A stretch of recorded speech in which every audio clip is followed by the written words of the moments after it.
Hey guys, welcome back to the channel. I hope you're having a great day so far. So today's going to be a little more laid back and relaxed. We're just doing a Q&A, so I'm going to answer some of your questions over on Facebook, over on Instagram, and also on YouTube. Now something really fantastic happened a couple months ago. The YouTube channel hit 500 subs, which I'm just super grateful for. And so when that happened, I put out a couple questions over on my social media just saying, hey, I'm going to do a Q&A.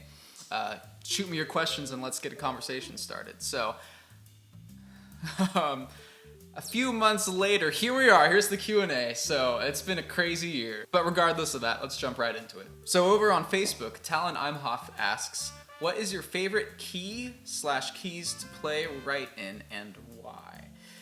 Now that's a great question, and for those of you who don't know, I am a music teacher, but I also do a lot of composition stuff, a lot of video game score and kind of movie score stuff, right? That's kind of my aside thing I love to do and work on. So, favorite keys to play and write in? Well, there's a few that come up a lot. I wouldn't say I try to enter composition thinking about, all right, I'm going to be in this key. Oftentimes, my compositions are built based around a melody I come up with, and that can be in pretty much any key. But the ones I find I favor the most are B flat is probably my most favorite currently.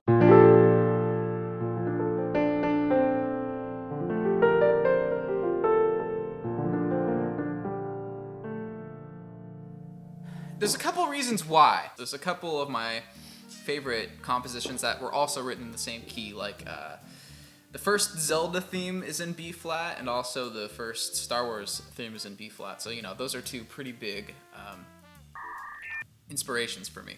And then another reason is in regards to, like, if you have an orchestra or you're working with a bunch of bandmates, B flat is a pretty friendly key for everyone, considering you're probably going to have B flat and E flat instruments in the orchestra along with C instruments. For everyone, B flat is a pretty good, easy to read key as well. So I think that actually can be important in regards to your output, right? So if you want to give your musicians a really hard key, it might take longer to learn and kind of really master, versus something like B flat, you could throw it at them and expect that it's going to go a little more smoothly. Some other keys I find I write in a lot are D minor, G minor, and F major and minor. Just thinking about my last three compositions, let's see, what keys were they in?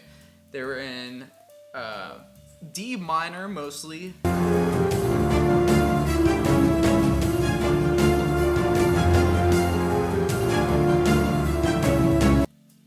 B flat major mostly. It's more Mixolydian.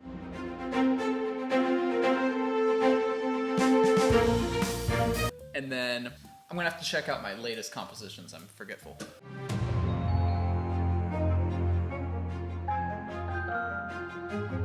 Okay, got it. So that one was in F minor. Yeah, so B flat major, D minor, F minor. All right, moving on. Kyle Adamson asks, have you ever dabbled in 12 tone? That's a good question. It's a weird thing to dabble in.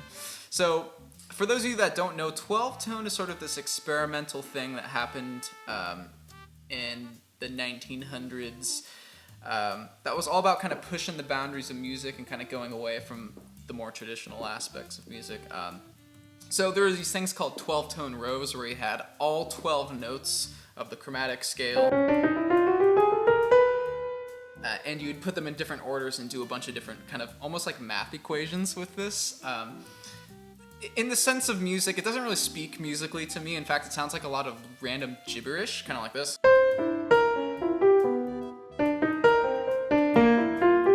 Where you go through a whole 12-tone row and then you can do like reversals of it and like different things like that. The only time I've really worked on that was actually my years at the junior college, because that was part of the, I think the 4th music theory course was basically filling out a bunch of tone rows like that. So, not my favorite thing. It is kind of interesting, and it might work well for like a horror movie score or something like that. So, it has its purpose there, maybe, for me. But that's about it. Okay, David Summers has 3 questions. The first one says, top influences on guitar, bass, piano, drums, and vocals. Okay, that's a lot, so I'm just going to say a couple of them. On guitar, of course, there's probably like 20. Dimebag was growing up my biggest influence, and then that has sort of progressed into, I guess, more on the rock side of things, metal side of things. John Petrucci's a big influence, along with like Guthrie Govan's a great influence. We'll stick with that for now. Yeah, drums. Okay, so if I was to say my top drum influences, Marco Miniman, probably the top guy, and then Mike Portnoy would probably be number 2. Miniman's just got such like mastery of his instrument, it's kind of ridiculous, and he can play pretty much anything, along with having just such great feel and sound and control. I just love his playing so much. And then Portnoy is just a kind of like a tank of a player in a way, like a really great, like if you had to hire anyone in the studio for a session, you'd probably hire him. He's just like completely perfect. Makes me all I think about is his rim shots on his snare drum are just always dead on. I just love it. Okay, vocals. So Miles Kennedy's a huge one. Currently Russell Allen's probably my top vocal influence right now from Symphony X. Glenn Hughes, powerhouse, and Chris Cornell. I'll just leave it at that. As I'm sitting here editing this video, I realize I missed David's second question on here, which is one of my favorite questions. So it's too bad that I missed it. It says, top 3 music scores of all time. Movies, shows, games. Okay, I'll try to be brief on this. Obviously, I have a lot. One of them is probably the Inception soundtrack. Hans Zimmer did that.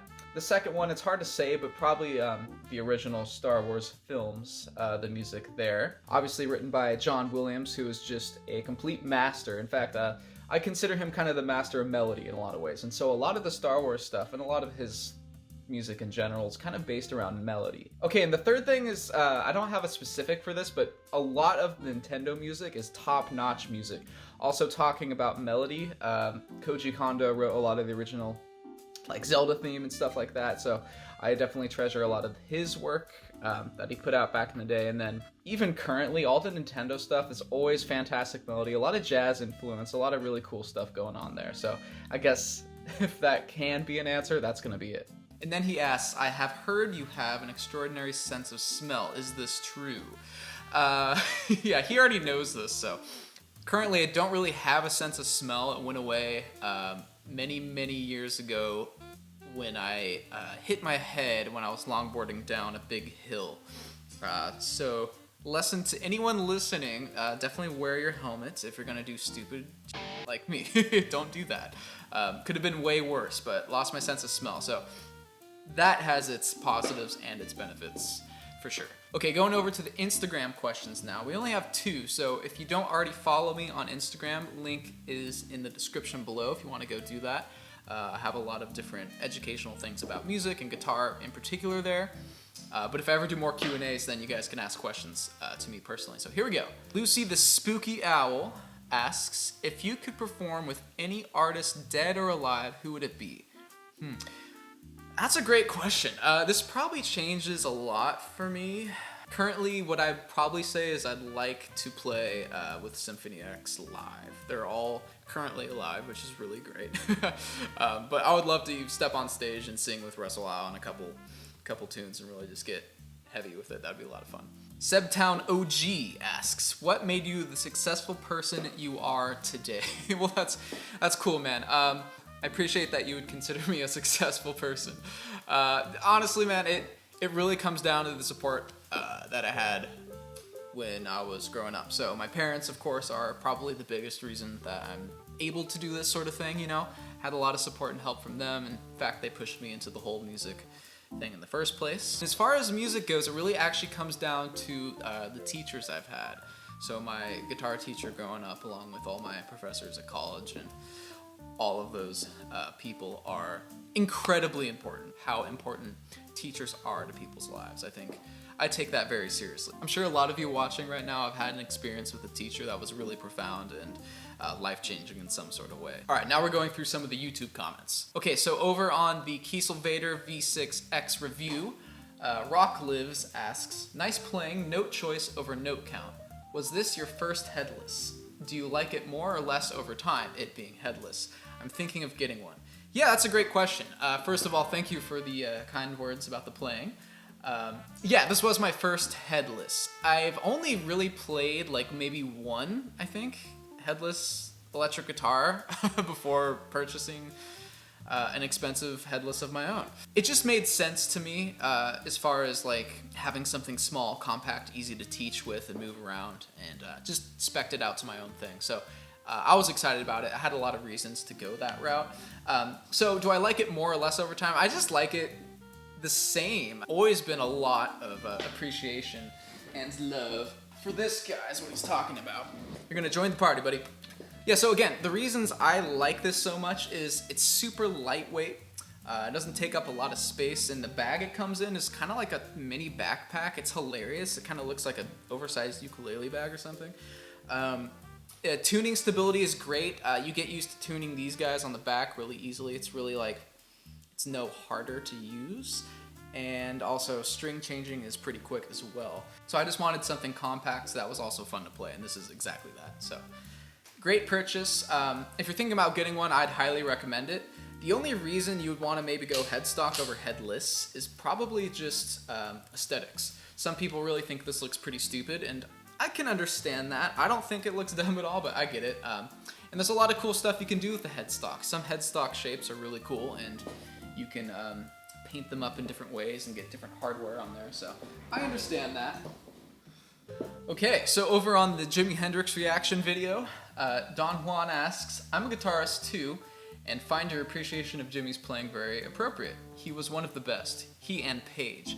Have you reviewed any Jimmy Page? No, I haven't, and I absolutely will, because I completely agree with you that he was one of the best, and we'll just have to wait and see how that goes. Okay, over on the 2020 Surf Green Squire Affinity Strat review, Danny Franco asks, should I buy this if I plan to play death metal? No, probably not, and maybe I should make a video about this. So people that are new to guitar might not be aware of the differences on pickups. Alright, so typically Stratocaster pickups, single coils, right, the sort of thinner pickups are going to be less output. They're going to be a little more, how do I put this? A little more blues based at the most, as far as kind of like really rocking out. The humbucker is going to have a lot more body to them and a lot more output as well. So for death metal, you probably want a humbucker equipped guitar. Now you can definitely find Squires and different Stratocaster body type guitars with humbuckers, but that's what I'd go for. On that same video, Dan Horsefall Music asks, I'm thinking of getting this exact guitar. Does it come with a whammy bar? It does. It is included. Just a screw-in trem bar. Abel Castillo asks, hi, thanks a lot for the review. I'm learning to play with an acoustic guitar, and I'm considering to take the steep into the electric guitars buying this one because I love how it looks. And yeah, I love how it looks too. That Surf Green's killer. But you made me think about that tuning thing. Is it something that can be fixed, or is the sound of this guitar unchangeable? Thanks a lot again. So I think he's referring to, I was talking about the low E string and the tuning going a little sharp when I had first received the guitar, which is, you know, not uncommon for cheap guitars. The guitar nut can sometimes not be cut very well, and that one was cut mostly fine. I actually just, well, let me just answer you by saying, what I would do is take it in to a local guitar shop. You probably have someone in your area that would know a thing or two about being able to fix it. And just have them take a look and fix whatever needs to be done with the nut. In my case, I replaced the whole thing, and oftentimes all it needs to be cut a little bit deeper so that the string sits at the right height. So it's definitely not unchangeable. It's actually very easy to change. Someone can do it for you if you're not comfortable with doing it yourself. So after a couple of minutes of looking around on the comments, that's really most of the questions that I'm going to answer today. Most of the other questions are in regards to that Surf Green Strat. A lot of people are curious about that. And just again, if you haven't seen that video, I'm actually going to link it right here, I hope. Hopefully I did that right. So you can check that out. Again, that's the 2020 Surf Green Strat Affinity Stratocaster, which is, for those of you that haven't seen the video, it's a great guitar, especially for the money, and it looks crazy. It looks so cool. Like just picking it up to look at the paint job is enough fun for me. But yeah, it's a pretty cool instrument. Okay guys, so that's it. I hope you enjoyed the video. I know it's probably a shorter one. I have no idea how long this ran. Hopefully it wasn't too long.